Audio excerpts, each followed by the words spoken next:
Tay? Tay, gising po. Ano na naman ba, Bibong? Hating gabi na. Ang sarap na ng tulog ko tapos gigisingin mo ko. Maaga pa akong pupunta ng bukirin bukas. Tay, bumangon ka po muna. Nadudumi po kasi ako eh. Samahan niyo naman po ako. Ay, naku naman anak. Ngayon ka pa talaga hating gabi dudumi. Hindi ba pwedeng bukas na lang ng umaga? 10 oras na ng gabi oh. Antok na talaga ako. Hindi ko na po mapipigilan, Tay. Masakit na po talaga ang tiyan ko. Samahan niyo naman po ako sa labas. Ay, Diyos ko. Ang batang ito talaga istorbo sa tulog. Ay, sige na nga. Halika na't baka mamaya kung ano pa mangyari sa'yo.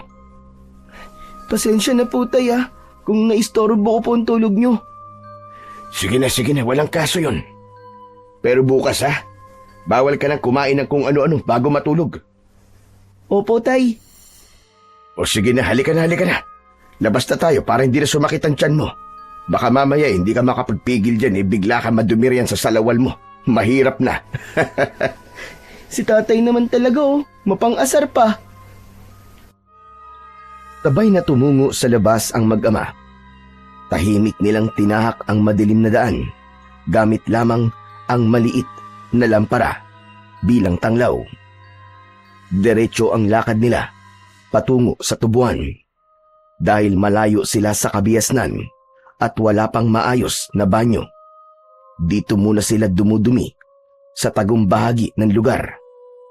Madalas ay sa mga talahiban o hindi naman kaya sa loob ng tubuhan. Bakit kaya ang ingay ng mga aso ngayon? Kalimitan hindi naman sila ganito. Kaya nga po, Tay. Parang manlalapa po ang mga aso ngayon Oh, ito ang dahon ng saging. Gamitin mong pamunas pagkatapos mo magbawas. Bilisan mo para makauwi na tayo. Gusto ko na talagang pumikit Opo, Tay.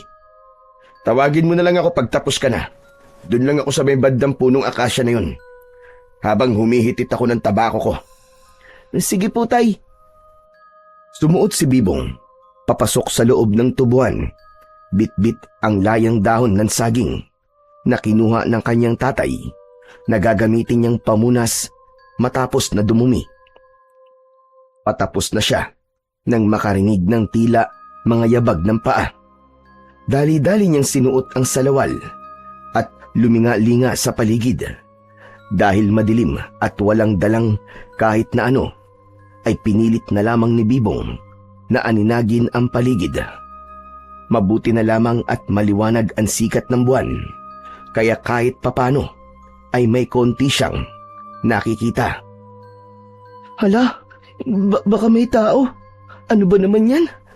Hindi pa nga ako tapos Muling nakarinig ng yabag si Bibong. Sunod ay tunog ng kaluskos na parabang hinawi ang mga dahon ng tubo sa paligid.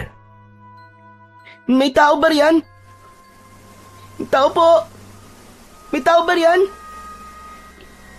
Parang wala naman yatang tao Malakas ang pakiramdam ni Bibong na parabang may mga matang nakatingin sa kanya at may mga yapak na naririnig. Hindi niya alam kung guni-guni niya lamang ang bagay na yon o sadyang may tao talaga sa paligid at hindi siya nag-iisa sa loob ng tubuhan. Maya-maya lang, nakarinig ulit siya ng kung anong kaluskos.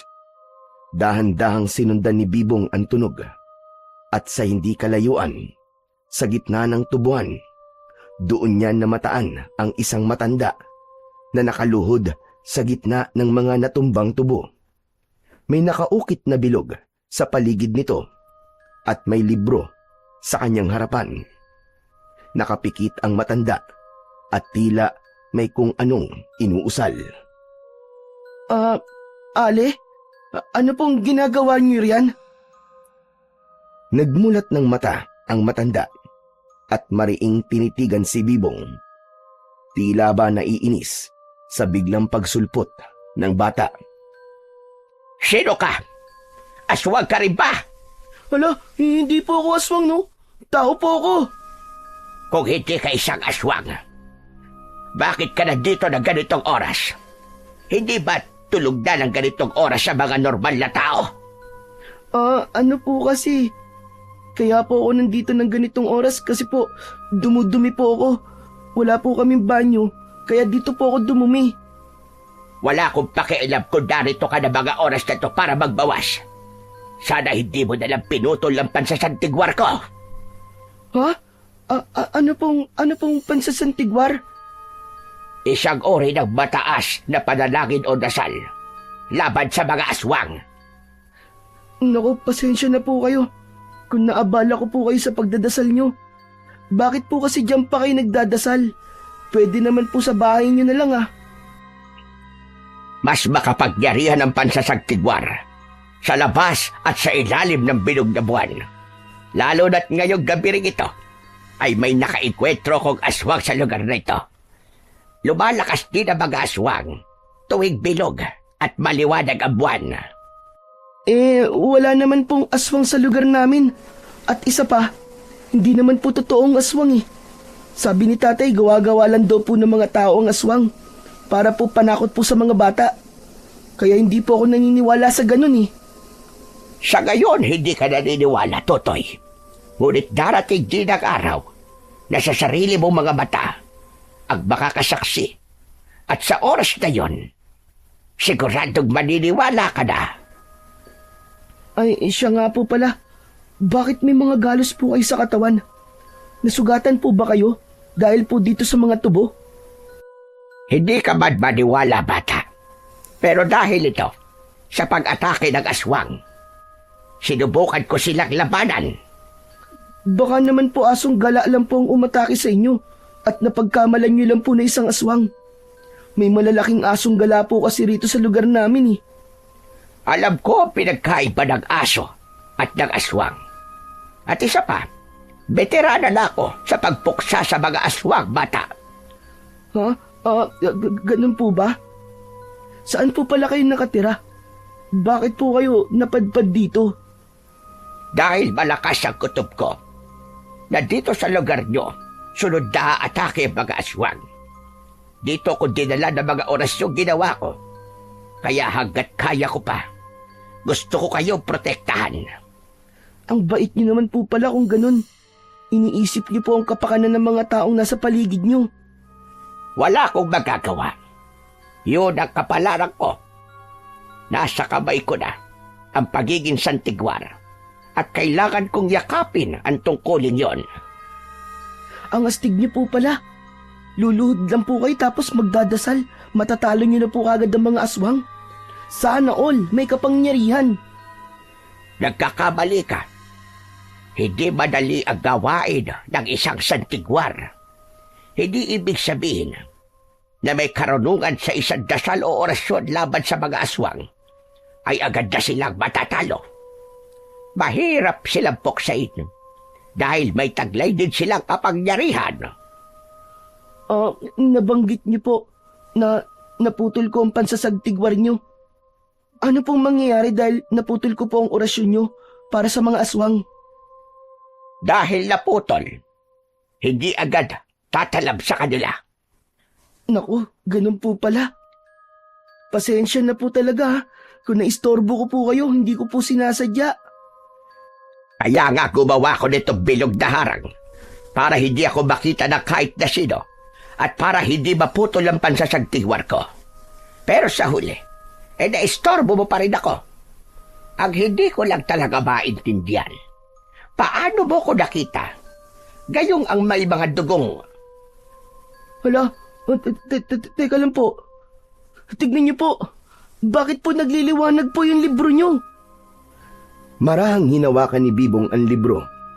Ngunit agad rin niya itong nabitiwan nang bigla na lamang sumagi sa isipan niya ang mga kakaibang salita. Parang naglaro ang mga letrang yun sa kanyang isip at hindi niya maiwasang makaramdam ng pagkahilo. Nawalan siya ng balanse. Mabuti na lamang ay agad siyang nasalo ng matandang babae. Anong nangyari sa'yo, bata? Hindi ko po alam Nang hawakan ko po ang libro niyo, biglang may mga salita pong hindi ko maintindihan nang naglaro sa isipan ko. Kasabay po ng mga letra na hindi ko rin po maintindihan ng pagkakasulat. Aray, ang sakit po sa ulo. Para pong kusa silang pumapasok sa utak ko. Aray, aray ko. Anong sinabi mo? Ang sabi ko po, may kung ano po kong salita na naririnig sa isipan ko. Habang hawak ko po ang libro nyo. May kapangyarihan din po ba ang libro na yan? Hala, ba kung ano pong mangyari sa akin ha? Dahil hindi po ako nagpaalam na hahawakan ko po ang libro nyo. Hindi kaya. Napili ka rin, nakagaya ko. Baka naman isa ka ring Bibong, anak, ang tagal mo naman dyan. Hindi ka pa ba tapos? Halika na, umuwi na tayo. Aba, inaantok na ako, anak. Natigilan sa pagsasalita ang matandang babae nang makarinig ito ng boses. Kasunod ang mga yabag patungo sa kanilang kinaroroonan. Tapos na po ako, Tay. Nandiyan na po ako.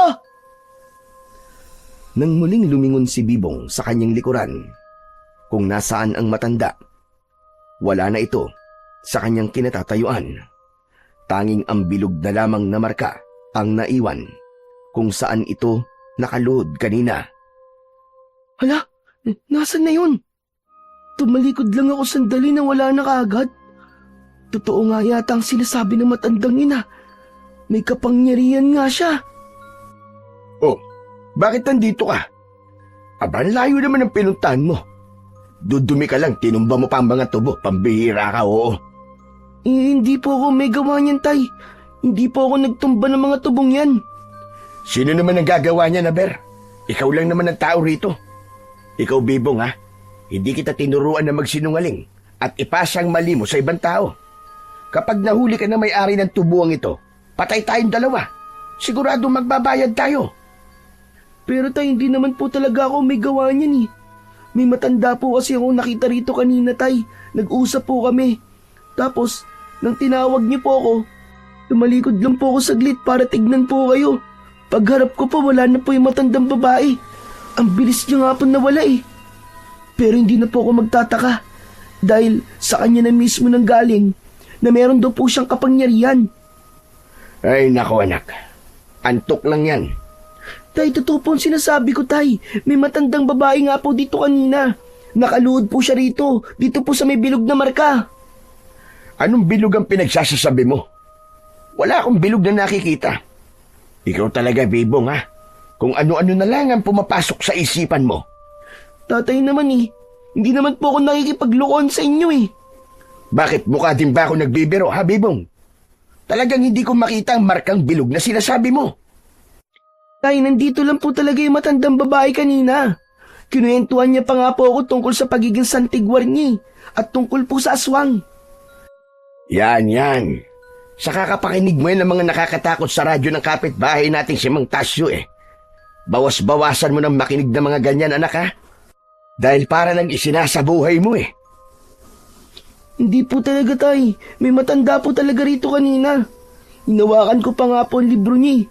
Sumakit pa nga po ang ulo ko. May mga salita po akong naririnig sa isipan ko.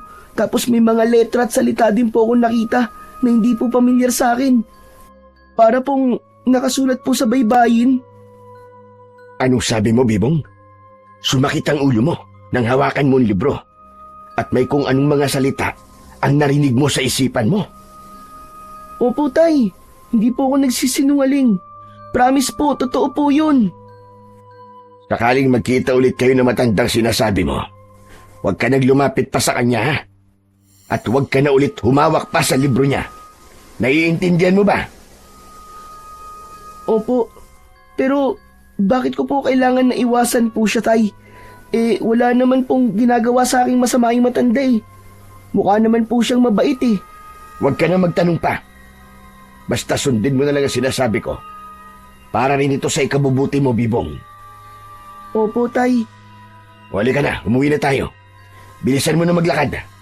Ito na po, nakasunod naman po ako. Ano ba? Panalinga mo riyan, ha? Baka madapa ka sa ginagawa mo. Hindi ko po mapigilan, Tay, na hindi po lumingon sa likuran eh.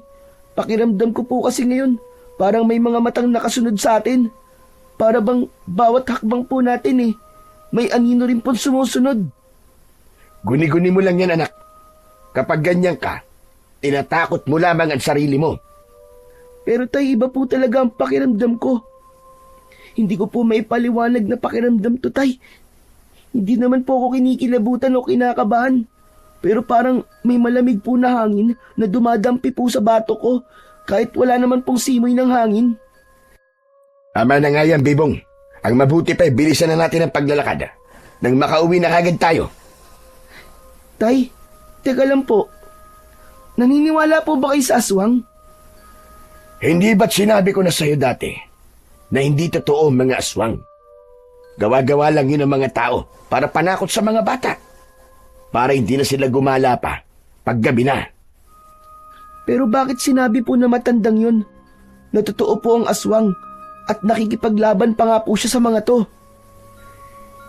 Hindi ba pinaalalahanan na kita kanina na wag mo nang babanggitin pang matandang yon?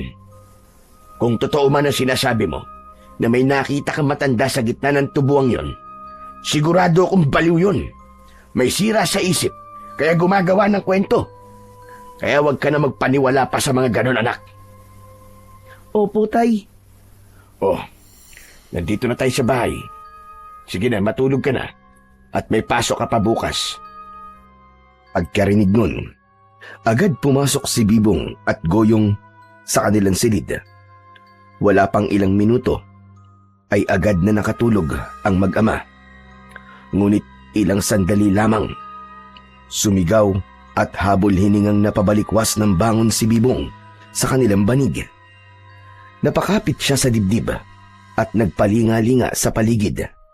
Sa gulat naman ni Mang Goyong sa biglang pagsigaw ng anak, nagising rin siya at napabangon na rin. Anak, Bibong, ano ba nangyayari sa'yo? Ano ka ba naman? At bigla-bigla ka nalang sumisigaw. Tay, sinusundan po ako ng anino. Binubulungan po niya ako ng mga dasal at orasyon. Nagpakita rin po ulit sa akin ng mga letra na hindi ko po maintindihan. Sinasabi niya po, natanggapin ko po ang kapalaran ko. Hinahabol niya po ako, tay. Halika, matulog ka na. Panaginip lang yan, anak. Pero tay, parang totoo po eh. Tay, natatakot po ako. Huwag kang matakot, Bibong. Walang humahabol sa iyong anino. Panaginip mo lang yun. Maniwala ka. Opo, tay.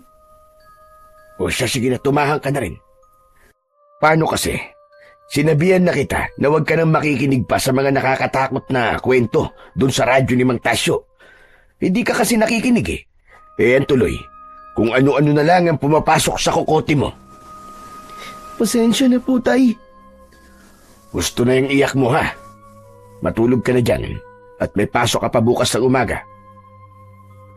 Kinabukasan, sabay na umalis ng bahay sina Bibong at Goyong. Pero magkaibang daan ang kanilang tinahak. Kinakailangan agahan ni Bibong ang pag-alis sapagkat medyo may kalayuan ang kanilang paaralan mula sa bahay nila. Samantala si Mang Goyong naman ay magtutungo sa bukirin. Panahon kasi ng anihan, kaya't kailangan niyang makarating ng maaga para mas marami siyang maani at kitain sa maghapon. O siya, Bibong, dito na ang daan ko. Mag-ingat ka sa daan papuntang eskwelahan, ha? Opo, tay. Oo nga pala, kung maaga ka makakauwi, huwag ka nang dumaan sa bukid, ha? Para tulungan ako sa pag-aani. Dumiretso ka na lang sa bahay para makapagpahinga ka na. Ako na rin ang bahala sa ulam. Dadaan na lang ako sa bayan mamaya. Sige po, tay. Ingat po kayo sa trabaho niyo, ha? Galingan mo sa klase, anak, ha? Huwag kang pasaway. Opo. Habang naglalakad, hindi pa rin maalis-alis sa isip ni Bibong ang bangungot na napanaginipan niya kagabi. Pinilit na lamang niyang isantabi ang bumabagabag sa kanya at itinuon ang pansin sa klase nang makarating na siya sa paaralan. Pagsapit ng uwian, biglang bumuhos ang malakas na ulan. Naisip ni Bibong na hintayin muna itong humupa. Ngunit nag-aagaw na ang liwanag at dilim. Hindi pa rin ito tumitila. Sa huli, napilitan siyang suungin ang ulan pauwi. Ayaw niyang gabihin pa sa daan. Subalit, hindi nga siya nagkamali. Dumilim na nga nang nasa kalagitnaan pa lamang siya ng paglalakad. Wala rin siyang dalang flashlight, kaya bahagya siyang nahihirapan na aninagin ang paligid. Natatakot na rin si Bibong dahil hindi na pamilyar sa kanya ang paligid. Hala, nasaan na ba ako? Ang hirap naman kasi. Hindi ko makita ng maayos ang dinadaanan ko. Nagpatuloy pa sa paglalakad ang batang si Bibong. Hanggang sa dulong bahagi ay may nakita siyang munting liwanag na parabang ilaw na mula sa gasera. Nang lapitan niya yon, liwanag yun mula sa isang barong-barong. Tao po! Tao po! May tao ba riyan? Pwede po bang makipasok? Giniginaw na po kasi ako. Maya-maya lamang din, isang matandang babae ang sumilip nang magbukas ang pintuan. Agad na namukaan ni Bibong ang matandang yon, sapagkat ito rin ang matandang babae na nakita niya sa gitna ng tubuhan. Kayo po pala yan? Dito po pala kayo nakatira? Oo. At anong ginagawa mo dito, iho? Paano ka napadpad dito? Paano mo nakita ang bahay ko? Naligaw po ako. Hindi ko po kasi maaninagandaan. Hanggang may nakita po akong konting liwanag nang tignan ko po kung saan po nanggagaling. Dito po pala sa barong-barong nyo. Ang ibig ko sabihin, saan ka dumaan? Sa daanan po. May orasyon ang paligid ng bahay ko. Paano mo to nakikita? Hindi ka man lang ba napasok? Hindi ko po alam ang sinasabi nyo eh. Hindi naman po ako napasok. Sa katunayan nga po, giniginaw na po talaga ako ngayon. Pwede na po bang pumasok kahit saglit lang? Ang lamig-lamig na po kasi. Papahupain ko lang po ng konting ulan tapos aalis na rin po kagad ako. O siya, sige na, pumasok ka. Saan ka ba naggaling at naligaw ka rito? Galing po ako sa eskwelahan eh. Hindi ko naman po alam na uulan. Kaya hindi po ako nakapagdala ng payong. Napansin ni Bibong na tila kanina pa may inaaninag ang matanda sa kanyang likuran. Luminga si Bibong pero wala naman siyang nakita. Sino pong tinitignan niyo sa likuran ko? Hinatid ka pala dito ng anino mula sa orasyon ko para siguradong ligtas ka. Ginagabayan ka niya. Ha? Ano pong anino? Wala naman po akong anino na nakikita maliban po sa anino nating dalawa. Huwag niyo nga po akong takutin. Hindi kita tinatakot. Totoo ang sinasabi ko. Wala ka lang nakikitang anino. Nakasunod sa iyo yun sapagkat hindi ka pa nahahasa. Siya, kung ganon, ikaw pala si Bibong. Teka, paano niyo po nalaman ang pangalan ko? Sinusundan niyo po ba ako? Kagabi, pinasundan kita sa anino mula sa orasyon ko dahil nagtataka ako sa'yo kung paano mong nakikita ang mga marka na ginagawa ko na tanging ang may mga palatandaan sa tigwar lamang ang may kakayahang makakita. Tama nga po siguro si tatay na nasisiraan na po kayo ng bait. Baliw daw po kayo. Hindi ka ba naniniwala, Bibong? Kung ganon, wala ka bang napanaginipang anino kagabi o mga letrang hindi mo maintindihan? Teka, paano niyo po nalaman ang mga panaginip ko? Sapagkat ako nagpadala ng anino sa panaginip mo para pukawin ka at tanggapin ang kapalaran mo bilang isang santigwar. Kagaya rin kita, Bibong. Hindi po tayo magkatulad. Hindi po ako nababaliw. Hindi mo maaalis sa'yo, Bibong, ang pagiging santigwar. Hula ko ay mula ka rin sa lahing pinagmulan ko. Ha? Ano po ba ang lahi na pinagmulan niyo? Mula sa lahing Banas o banal na dugo ng mga santigwar. Saglit nga, may gusto lang ako kumpirmahin. Tumalikod ka at hubarin mo ang damit mo. Titignan ko kung may marka ka rin ng kagaya ng sa akin. Nagtataka man, ngunit sinunod pa rin ni Bibong ang sinabi ng matandang babae. Nang tuluyan niyang mahubad ang damit, malinaw na nakita ni Nanang Kuping ang krus na marka sa likuran ni Bibong na gaya rin sa kanya. Para lamang yung balat, ngunit nang hawakan niya yon, bahagya itong nagliwanag. Gaya nga kita, Bibong. Tama ang hinala ko. Galing ka rin sa dugo ng mga santigwar. Gusto kong hasain ka sa pagsasantigwar. Nang sa ganon, ikaw ang hahalili sa akin. Ano po ang pinagsasasabi niyo? Hindi ko po ay maintindihan. Naguguluhan po ako eh. Pumikit si Nanang Kuping at malalim na bumuntong hininga. Saka ko na ipapaliwanag sa'yo. Hala, sige na, hinahanap ka na ng tatay mo. Ikukuha mo na kita ng balabal para hindi ka masyadong ginawin sa daan pauwi sa inyo. Teka lang po.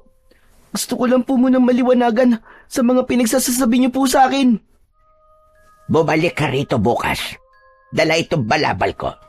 Ingatan mo yan at wag na wag mong wawalain. Sige po. Binuksan ni Bibong ang pintuan ng barong-barong. Bago siya humakbang, ay muli niya pang sinulyapan ang matandang babae. Teka lang po. Ano nga po palang pangalan niyo? Kasi po... Bago pa man matapos si Bibong sa kanyang pagtatanong, bigla na lamang siyang itinulak ng matanda palabas ng barong-barong. Agad nitong isinara ang pinto at hindi man lang siya pinansin kahit napasalampak na siya sa basang lupa. Aray! Aray ko, grabe! Ang sakit nun ah! Grabe namang matandang yon. Tinulak na lang ako ng basta. O Bibong anak, nandiyan ka lang pala. Kanina pa akong hanap sa'yo. Nilibot ko ng buong gubat. Pinuntahan na rin kita sa eskwelahan nyo. Pero sabi ng teacher mo nakauwi ka na raw. Pero pag uwi ko, wala ka naman sa bahay. Pasensya na po, tay. Naligaw po kasi ako eh. Hindi ko po kasi makita ang dadaanan ko. Hanggang sa mapadpad po ako rito sa barong-barong ng matandang nakita ko po sa gitna ng tubuan. Pansamantala po muna ako sumilong sa bahay niya. Ano ka mo? Barong-barong? Wala naman nakatira sa lugar na to, anak ah. Kaya nga nagtataka ako bakit nandito ka eh. Hindi naman ang daan na to papunta sa atin. Ha? Hindi niyo po ba nakikita, tay? Ito po oh. Nandito lang po sa tapat natin ng barong-barong. Anak na, ano pinagsasasabi mo? Walang barong-barong sa tapat natin. Mga malalaking puno lang ang nariyan at nagtataas ang damo. Bakit hindi niyo po ba makita ang mga nakikita ko, tatay? Nagtataka na po ako. Baka naman nilalagnat ka.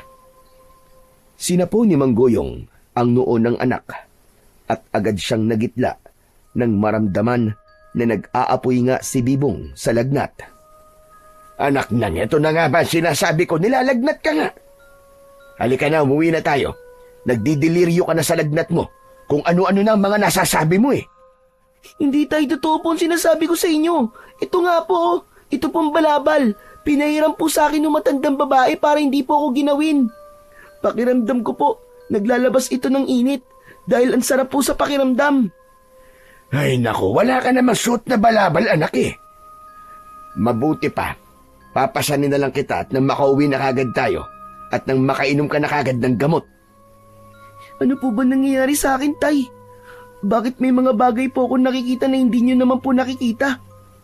Hindi po kaya totoo ang sinabi ng matanda? Nag-aaya rin niya ako na mula ako sa dugo ng mga banas o dugong bughaw ng mga santigwar? Huwag kang maniwala sa matandang yun, anak. Hindi ka kagaya niya. Tulad mo ko, normal ka. At wala kang dugong santigwar. Kung wala po akong dugong santigwar, bakit po hindi na maalis-alis sa isipan ko ang mga bulong na para bang mga dasal at mga letrang parang nakasulat po sa baybayin? Bakit para pong may misyon akong dapat gampanan, tay? Ay nako, tumahimik ka na nga, Bibong. Ayoko nang marinig pa ulit yan sa'yo, ah. Makinig ka sa akin. Hindi ka na pwede pang pumunta sa matandang yon.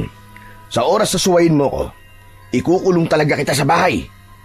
Pero tay, Wala nang pero-pero. Sundin mo na lang ang sinasabi ko sa'yo, Bibong. Dahil para rin naman sa ito. opo, 3 araw na ang lumipas. Ngunit hindi pa rin naibabalik ni Bibong ang balabal na ipinahiram ng matanda. Ilang ulit na rin niyang binalak na puntahan ito dahil ilang gabi na siyang binabagabag ng paulit-ulit niyang panaginip. Pero tuwing sinusubukan niyang puntahan ang matanda, agad niyang naaalala ang mahigpit na bilin ng kanyang ama. Ngunit isang gabi, hindi makatulog si Bibong. Kusa na lamang siyang napatayo mula sa kanyang banig at sinilip pa ang kanyang ama na mahimbing na natutulog. Dahan-dahan niyang binuksan ang pinto ng kanilang bahay at lumabas. Dala ang isang gasera habang tinatahak ang daan. Napahinto siya sa tapat ng barong-barong ni Nanang Kuping. Ilang saglit lamang ay nagbukas ito ng pinto at iniluwa ang matanda na parabang alam na nito na darating si Bibong. Ikaw pala yan. Ilang araw na kitang hinihintay, Bibong. hanggang ngayon po, hindi ko pa rin po alam ang pangalan niyo. Tawagin mo na lamang akong Nanang Kuping. Butit nandito ka na, Bibong. Ilang araw din ako naghintay sa pagbabalik mo. Pero Nanang Kuping, hindi po dapat ako nandito. Magagalit po ang tatay ko kapag nalaman niya po na pinuntahan kita. Hindi ko alam kung ano ang kinagagalit ng tatay mo. Ngunit alam ko na may malalim yung dahilan. Yun nga po ang hindi ko nga rin po maintindihan. Bakit parang may sariling buhay po ang mga paa ko at basta na lang po ako naglakad papunta po dito. Tingnan mo at sariling kapalaran mo na ang naghatid sa'yo dito. Mabuti pa, umuwi na po ako bago pa po magising si tatay. Bibong, makinig ka. Bibong, makinig ka. Alam kong nararamdaman mo rin na tila may kung anong nananalaytay sa dugo mo. Tutulungan kita, Bibong, dahil gaya rin kita. Halika sa loob, pumasok tayo. At may ipapakita ko sa iyo. Pero, Halika muna, kahit saglit lang.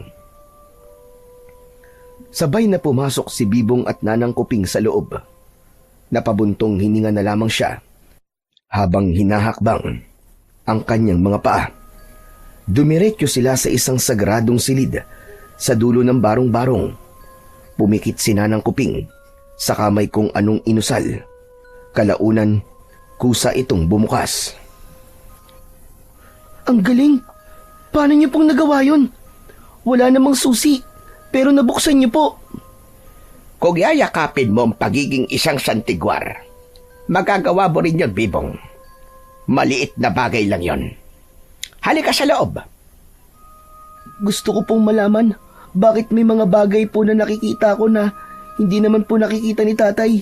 Gaya na lang po nitong barong-barong nyo na kahit nasa harapan na po niya, hindi pa rin po niya nakikita. At ang balabal nyo po. Dahil hindi mo kagaya ang tatay mo, maaaring sa dugo ng nanay mo nakuha ang pagiging santigwar mo. At isa pa, ay may banal na orasyon ang paligid nito barong-barong ko na hindi kaya buksan ng mga normal na tao. At ang aswang na magtatangkang pumasok ay maaaring masunog ang balat. Hindi ko po alam. Matagal na pong wala ang nanay ko eh. Hindi ko rin po alam kung anong nangyari sa kanya. Tuwing bubuksan ko po kasi ang usapan tungkol po sa nanay ko, nagagalit po si tatay eh. Hindi niya po sinasabi ang dahilan ng pagkawala po ni nanay. Baka naman kasi may tinik pa rin sa dibdib ang tatay mo tungkol sa pagkawala ng nanay mo. Kaya ayaw niyang pinag-uusapan niyo ang ganong bagay. Siguro nga po. Bakit niyo po pala ako dinala sa silid na to? Ano pong ipapakita niyo po sa akin, Nanang Kuping? Binuksan ni Nanang Kuping ang isang maliit na baul at agad na kumawala ang matinding liwanag mula rito. Aray, ang silaw naman. Ang sakit po sa mata. Ano pong meron sa baul na yan? Saglit na binalot ng kislap ang buong paligid hanggang sa tuluyang humupa. Pagkaraan, marahang kinuha ni Nanang Kuping ang isang lumang libro na may kakaibang pabalat na parabang galing sa punong kahoy. Mula sa loob ng baul, marahang inabot ni Nanang Kuping ang libro kay Bibong. Gusto kong ibigay sa iyo ang libro na minana ng ating lahing Santigwar. Naglalaban ito ng matataas at makapangyarihang dasal laban sa mga aswang. Ito ang ginagamit nating mga Santigwar. Ano naman pong gagawin ko riyan, Nanang Kuping? Pag-aaralan mo ang mga dasal na narito, Bibong.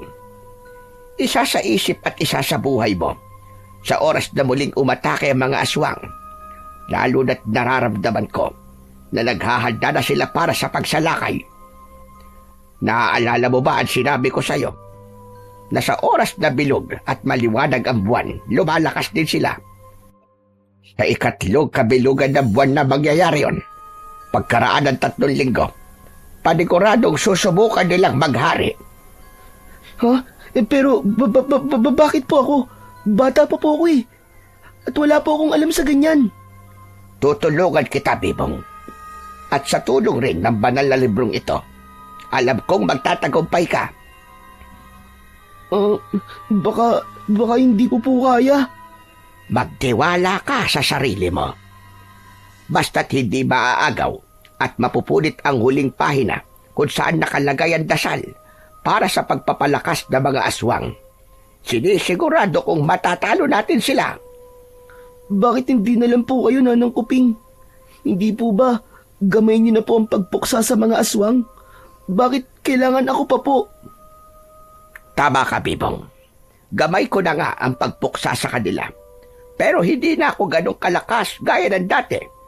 Kasabay ng pagtanda ko ang paghina rin ng kapangyarihan ng pagsasantigwar ko. Kaya kailangan ko ng tulong mo, Bibong. Tanggapin mo na ang kapalaran mo. Tulungin mo ako. Pero natatakot po ako eh. Huwag kang matakot. Wala ka rin dapat na ipag-alala. Dahil di ba, sinabi ko, sasanayin kita. Tuturuan kita ng mga dapat mong gawin para mapuksa mo ang mga aswang. Hindi ka nag-iisa. Kasama mo ako, Bibong. Pero si tatay po, paano ko po sasabihin sa kanya to? Siguradong hindi niya po ako papayagan. Hayaan mo muna ang tatay mo. Sa ngayon, hindi niya pa matanggap kung ano talaga ang anak niya. Pero sa oras na makita niya nang lumalaban ka at kaya mo protektahan ang sarili mo, siguradong matutuwa at ipagmamalaki ka nun. Talaga po? Oo naman. O sa halika rito, Bibong. Gusto ko rin ibigay sa iyo ito. Nakangiting iniabot ni Nanang Kuping ang punyal kay Bibong. Ngunit nag-alinlangan pa ang bata kung dapat ba niyang tanggapin yun o hindi. Biglang ibinuka ng matanda ang kanyang sariling palad at saka ito sinugatan. Dahilan upang magitla si Bibong. Kasunod ay lumapit si Nanang Kuping kay Bibong. Saka sinugatan din ang palad nito. Ipinatak ni Nanang Kuping ang kanyang dugo at dugo ni Bibong sa punyal. Saka pumikit at marahang bumigkas ng isang sagradong dasal. Nang silipin muli ni Bibong ang palad ng matanda at ang kanyang palad, wala na roon ang sugat. Walang kahit maliit na marka ang naiwan. Wow! Ang galing ah! Para pong magic! Hindi ako makapaniwalang gumaling ang sugat sa palad natin. Tanggapin mo na ang punyal na ito, Bibong. Ito ang gagamitin mo sa data. Bakit niyo po pinatakan ng dugo ko at nandugo niyo po ang punyal na to, Nanang Kuping? Dahil banal na sugo ang dugo ng isang santigwar. Ang ating dugo ay may bisa ng dasal at basbas. Kaya't ito ang magiging susi para maging sagradong sandata ang punyal. Kung walang dugon santigwar, karaniwang bakal lang ang punyal. Pangontra rin ito, sa dugo ng dilim. Ang aswang ay may dugo ng kadiliman, samantalang ang santigwar ay may banal na dugo. Kapag nagsanib ang dugo ng santigwar sa isang bagay, nililinis at pinuputol nito ng liwanag ang bagay na yon, kaya't kayang wasakin ang dugo ng dilim. Wow, ang galing po talaga. Sa ilang alamat ng ating lahi, sinasabi ring ang mga unang santigwar ay nakatanggap ng ganitong kaalaman bilang pamana. Kaya't bawat susunod na henerasyon, kailangang ipasa sa pamamagitan ng dugo upang manatiling buhay ang kapangyarihan. Paano naman po ang librong ito? Binuksan ni Bibong ang librong ibinigay ng matandang babae at sa mismong paglapat ng kanyang palad sa pahina ay bigla siyang nakaramdam ng kakaiba at tila may kuryenteng dumaloy sa kanyang mga ugat. Sunod-sunod na mga salitang hindi niya maintindihan ang umalingaw-ngaw sa kanyang isipan. Para bang may iba't ibang boses ang bumubulong sa kanya na pilit na pumapasok sa kanyang isipan. Mariin siyang napasapo sa ulo, habol hininga at halos manginig, hanggang sa unti-unting nagdilim ang kanyang paningin at tuluyang nilamon ng dilim ang kanyang ulirat. Bibong! Bibong anak, gumising ka! Anak, uuwi na tayo. Nandito na si tatay. Huwag ka mag-alala. Ano mang oras ay magigising na siya. Hindi lang kinaya ng katawan niya ang bisa ng dasal ng santigwar. Wala kang dapat ikatakot. Anong walang dapat ikatakot? Kung ano mang mangyari sa anak ko, kasalanan mo yun. Sinisigurado ko sa iyo na walang mangyayaring masama sa anak mo. At isa pa, huwag mong ipagkait kay Bibong ang kapalaran niya, Goyong. Isa siyang santigwar at hindi mo mababago yon.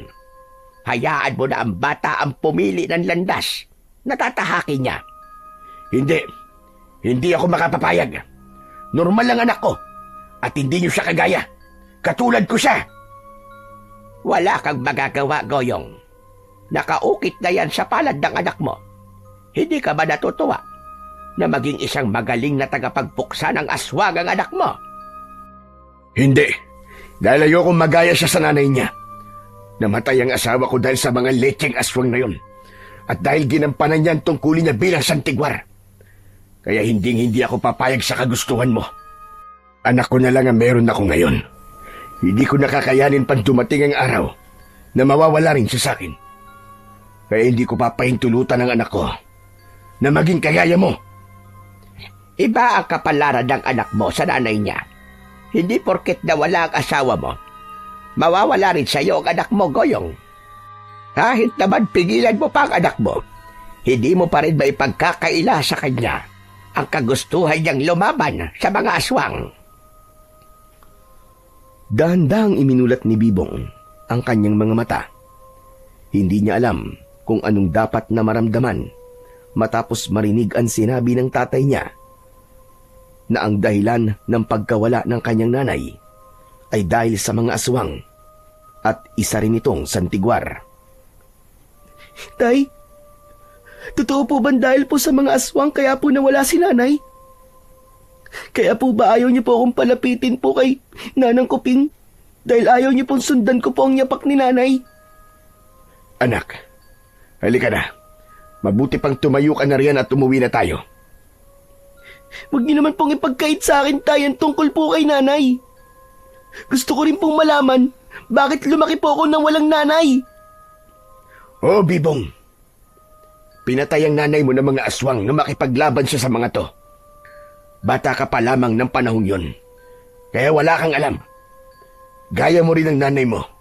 Kaya ayoko sumunod ka sa yapak niya. Dahil hindi ligtas para sa'yo. Pero gusto ko pong ubusin ang lahi ng mga aswang para may paghiganti ko po si nanay. Hindi sila madaling kalaban, anak. Mabuti pa habang maaga. Bitiwan mo na lang ang kagustuhan mo. Kaysa mapahama ka pa. Ayoko po, tay. Sorry po. Pero hindi po kita susundin. Pasensya na po talaga. Bumaling si Bibong kay Nanang Kuping na ngayon ay tahimik na nakamasid. Akala ko po ba, hindi nakikita ng normal na tao ang barong-barong nyo? Bakit po nandito po si tatay? Pansamantala kong inalis ang orasyong harang para makapasok ang tatay mo. Halika na anak, tumayo ka na riyan. Uwi na tayo. Hindi na ako natutuwa ah. Opo. Sige po, Nanang Kuping. Mauna na po kami. O sige, mag-iingat kayo. Pagkatapos mag-usap ni Nanang Kuping at Bibong, nagkasundo silang magkikita na lang ulit kinabukasan para simulan na ang pagtuturo ng matanda sa kanya sa paggamit ng mga dasal sa sagradong libro. Pagsapit ng gabi, tahimik na ang paligid, ngunit may kung anong bumabagabag kay Nanang Kuping. Isang kakaibang pakiramdam na hindi niya maipaliwanag. Para bang may masamang mangyayari ngayong gabi. Mariin niyang ipinikit ang mga mata upang pakalmahin ang sarili. Ngunit bigla siyang nakarinig ng kaluskos mula sa labas ng kanyang kubo. Agad niyang iminulat ang mga mata. Nang bahagyang buksan ni Nanang Kuping ang bintana, agad na sumalubong sa kanya ang malamig na simoy ng hangin. Naninindig ang kanyang mga balahibo, ngunit hindi yun ang dahilan. May kakaiba sa paligid. May presensyang hindi pangkaraniwan at ramdam niya yon. Tila may mga matang nakamasid sa bawat galaw niya. Hanggang sa bigla na lamang may mabigat na bagay na dumapo sa bubungan ng kanyang pawid. Naramdaman niya ang pag-uga ng kanyang bahay sa bigat nito. Batid niya rin, hindi yun basta pusa o ibon lang na dumapo sa kanyang bubungan. Diyos ko po, naloko na. Minanmanan ako ng mga tusong aswang. Hinintay lang nila na tanggalin ko ang banal na harang bago sila sumugod. Agad siyang bumangon at hinugot ang maliit na sundang mula sa kanyang bulsa. Napalunok pa si Nanang Kuping at lalo pang hinigpitan ang pagkakahawak nito. Dahan-dahan siyang lumapit sa pinto at sumilip sa labas. Maingat siyang lumabas ng bahay. Iniwasan niyang makalikha ng kahit na anong ingay na makakakuha ng atensyon ng kung anong nilalang. Ngunit nang igala niya ang kanyang paningin sa bubungan, nanlaki ang kanyang mga mata dahil may isang nakakatakot na nilalang ang nakadapa roon. Ang mukha nito'y balot ng dugo at napakadungis.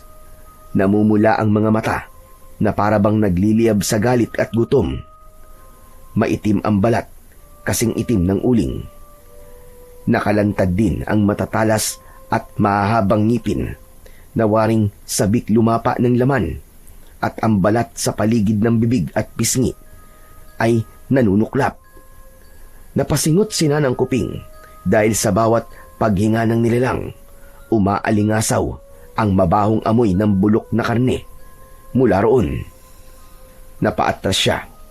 May aswang sa kanyang bubungan at batid niyang may kinalaman ito kay Bibong at sa pagiging santigwar ng bata.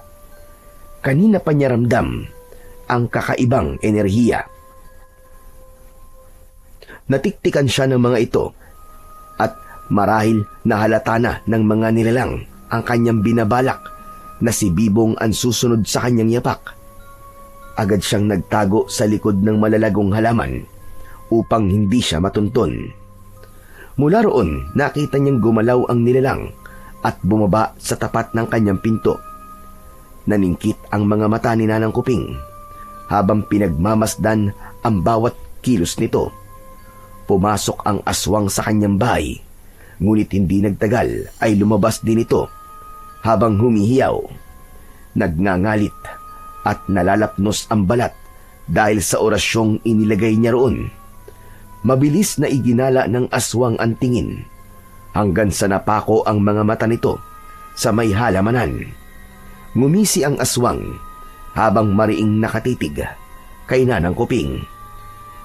Naloko na. Nakita niya na ako. Bago pa man lumabas ng barong-barong, ay nakapaghanda na si Nanang Kuping sa mga hakbang na gagawin. Batid niya ang maaaring mangyari at handa na siya sa pagsugod ng aswang. Mahigpit niyang hinawakan ang sundang at nang sa isang iglap ay mabilis na gumalaw ang aswang.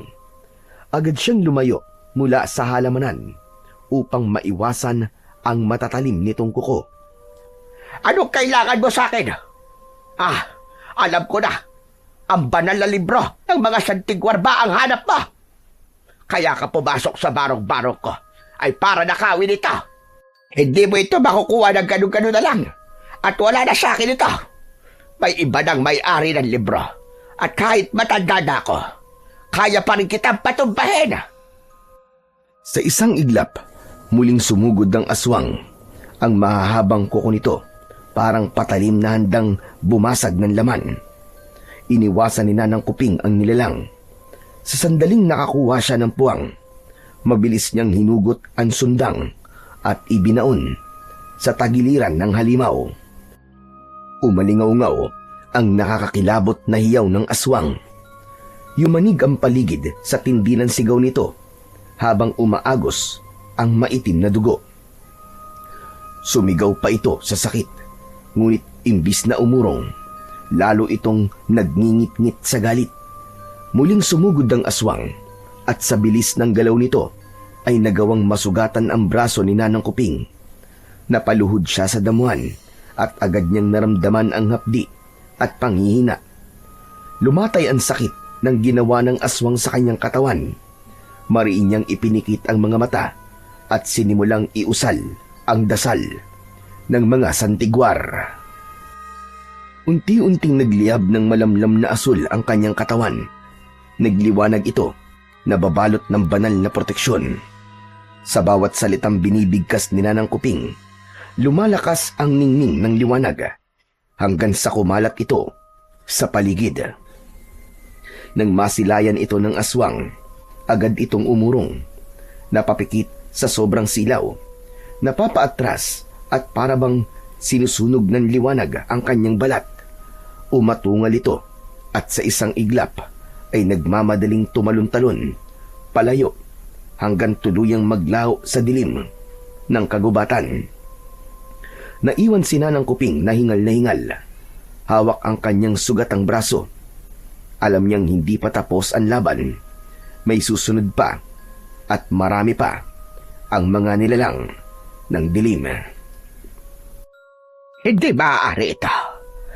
Kailangan ko na sanayin si Bibong sapagkat mas malalakas pang nilalang at siguradong darating. Agad na pumasok sa barong-barong si Nanang Kuping at agad na nilinis ang sugat sa kanyang braso. Humanda ka talagang aswag ka. Kinabukasan, maaga pa lang nagpaalam na si Bibong sa ama na aalis. Tutungo siya kay Nanang Kuping para pag-aralan ang mga dasal sa banal na libro ng mga santigwar. Hindi pa niya gamay ito, kaya kailangan pa niya na matuto mula kay Nanang Kuping. Masinsinan tayo nag-usap kagabi, Bibong. Hindi porket pinapayagan na kita na pumunta kay Nanang Kuping para asain ka, magiging pabaya ka na sa pag-aaral mo. Sabado at Linggo ka lang pwedeng pumunta ron kapag wala kang pasok. Opo, Tay. Salamat po dahil pinayagan niyo na po ako. Basta anak ka, mag-iingat ka lang palagi. Ako pa ba, Tay? Tignan niyo nga po, laki nga po ng braso ko eh. Kayang-kaya ko pong patumbayin ng mga aswang na yun. Ay naku, tama ng satsat at mag-almusal ka na bago umalis. Wala akong trabaho sa bukid, kaya magpapahinga lang ako rito sa bahay. Hindi na po ako mag-aalmusal, Tay. Makikikain na lang po ako kina Nanang Kuping. O siya, sige na. Lumakad ka na. Baka mamaya tapos na pala si Nanang Kuping mag-almusal. Hindi ka pa makakain doon. Bilisan mo na. Sige po, Tay. Aalis na po ako. Umuwi ka kagad ha. Huwag ka magpapadilim sa daan. Kumaway si Bibong at tinahak na ang daan patungo kay Nanang Kuping. Tahimik ang paligid. Tanging huni ng mga ibon at kaluskos ng mga layang daon na kanyang tinatapakan ang maririnig. Sa kalagitnaan ng kanyang paglalakad, bigla siyang nakarinig ng iyak. Inilibot niya ang paningin, ngunit walang tao sa paligid. Nagtaka siya hanggang sa mapatingala at mamangha ng may batang lalaki na kasing edad niya ang nakaupo sa mataas na sanga ng puno at humahagulgol. Hoy! Bata, anong ginagawa mo dyan? Napahinto sa pag-iyak ang bata at animoy nagulat nang makita si Bibong. Agad itong bumaba mula sa itaas ng puno at hinarap siya. Sino ka? Bakit ka nandito? Ako nga pala si Bibong. Napadaan lang ako dito. Ikaw, bakit nandun ka sa taas ng puno? Bakit ka dumaan dito, ha? Ha? Bakit bawal bang dumaan dito? Oo, bawal dumaan dito. Bakit pagmamay-ari mo ba to? Hindi. Hindi naman pala eh. Di pwedeng dumaan dito. At saka, saan mo ko gustong padaanin? Dito naman talaga ang daanan. Hindi mo ako naiintindihan eh. Binabalaan lang kita na hindi ligtas ang daanan na to. Pero ilang beses na akong dumaraan sa parting to. Wala naman nangyayari sa akin. Teka nga, maiba tayo. Bakit ka nga pala umiiyak? Wala. Napagalitan lang ako ni tatay. Huwag mo na akong pansinin. Sige na, pwede ka nang umalis. Baka naman kasi may nagawa kang mali kaya ka napagalitan. Ang tatay ko nga minsan ganyan din eh. Wala. Hindi mo rin naman ako maiintindihan eh. Hindi ka rin dapat nandito. Alam mo bang mapanganib sa lugar na to? Mapanganib? Ibig mo ba sabihin dahil sa mga aswang? Maaga naman ngayon eh, kaya sigurado na hindi naman sila aatake. Oo nga, pero mag-iingat ka pa rin. Hindi mo alam ang kakayahan ng mga aswang. Oo naman, hindi ko naman minamaliit ang mga aswang no. Pero ikaw, ayos ka na ba? Naglayas ka ba sa inyo dahil pinagalitan ka ng tatay mo? Uuwi rin naman ako maya-maya. Nagugutom na nga ako eh. Tara sa bahay namin, doon ka na muna makikain. Talaga ba? Ayos doon sa'yo na makikain ako sa inyo? Oo naman. Kaysa naman magutuman ka rito. Kung hindi ka naman nahanapin sa inyo, walang kaso sa akin na sumama ka sa bahay. Walang mag-aanap sa akin. Sinisigurado ko yan sa'yo. Sakto. Kasi pag alis ko ng bahay, nagluluto si tatay ng tinolang manok. Panigurado ko, naluto na yun ngayon. Kaso, nahihiya pala ako. Baka pagalitan ka ng tatay mo kapag dinala mo ako sa inyo. At baka isipin niya na pumunta lang ako sa inyo para makikain lang. Ano ka ba naman? Mabait ang tatay ko no, kaya halika na. Huwag ka na magpapilit. O sige. Salamat ah. Wala yon. Ay siya nga pala. Ano nga palang pangalan mo? Ako si Melchor. Melchor, saan ka pala nakatira?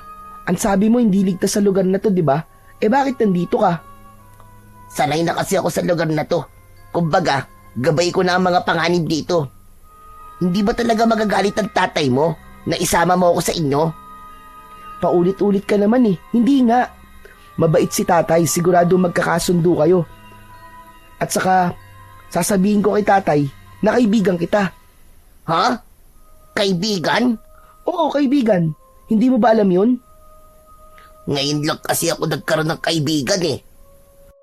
Wala rin naman ako masyadong kaibigan kasi mahirap maganap ng tunay na kaibigan.